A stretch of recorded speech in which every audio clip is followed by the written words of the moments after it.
8 मार्च रोजीच्या जागतिक महिला दिनानिमित्त राज्यातील सर्व लाडक्या बहिणींना मी शुभेच्छा देतो। मुख्यमंत्री माझी लाडकी बहीण ही योजना अशीच सुरू राहणार आहे व या योजनेकरता आवश्यक ती भरीव तरतूद करण्यात आलेली आहे।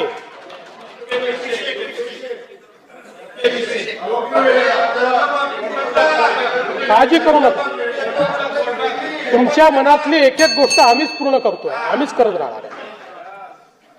फक्त कोर्टात जाऊ नका, योजनेच्या विरुद्ध कोर्टात जाऊ नका।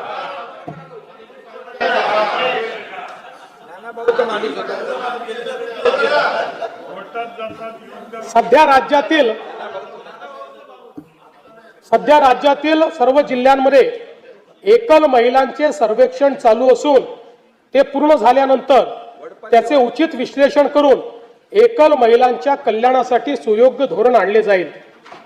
महाराष्ट्र ग्रामीण जीवनोन्नती अभियानाअंतर्गत आतापर्यंत सुमारे 37 लाख लखपती दिदी झाल्या आहेत। सन 2026-27 मध्ये आणखी 25 लाख बहिणींना लखपती दिदी करण्याचे उद्दिष्ट आहे। महाराष्ट्र राज्य ग्रामीण जीवनोन्नती अभियानाअंतर्गत स्थापन करण्यात आलेल्या महिला स्वयंसहायता समूहांच्या वस्तू व उत्पादन विक्रीसाठी हक्काची बाजारपेठ मिळवून देण्याकरता पहिल्या टप्प्यामध्ये 13 जिल्ह्यांमध्ये उमेद मॉल जिल्हा विक्री केंद्र उभारणीस मान्यता देण्यात आलेली आहे। उपक्षेत्र दुसरे शिक्षण व कौशल्य विकास।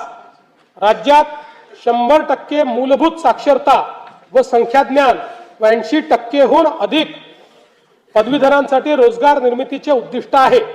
राष्ट्रीय व आंतरराष्ट्रीय विद्यार्थ्यांना आकर्षित करण्यासाठी 8 ते 10 शैक्षणिक शहरांची उभारणी करणे, युवकांना उद्योग केंद्रीय आणि कौशल्य विकास शिक्षणाद्वारे सुसज्जित करणे, नवोन्मेष आणि उद्योजकतेला प्रोत्साहन देणारे प्रतिभा केंद्र निर्माण करण्याचे नियोजित आहे।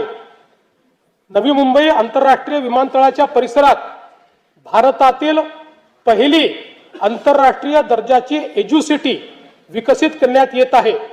यामध्ये USA, UK, ऑस्ट्रेलिया व इटली या देशातील 6 आंतरराष्ट्रीय विद्यापीठांची सामंजस्य करार करण्यात आले आहेत।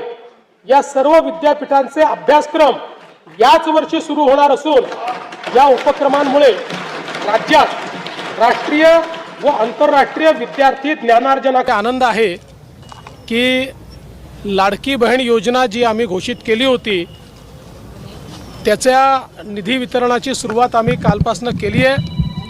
1 कोटीपेक्षा जास्त आमच्या भगिनींना, आमच्या लाडक्या बहिणींना त्यांच्या खात्यामध्ये त्या ठिकाणी पैसे मिळतील आणि त्यानंतरही प्रोसेस होत आहेत आणि त्यानंतरही आलेल्या सगळ्या आमच्या लाडक्या बहिणींचे फॉर्म्स हे प्रोसेस करून त्यांच्याही खात्यामध्ये आम्ही त्या ठिकाणी जो काही निधी जमा करायचा तो करू।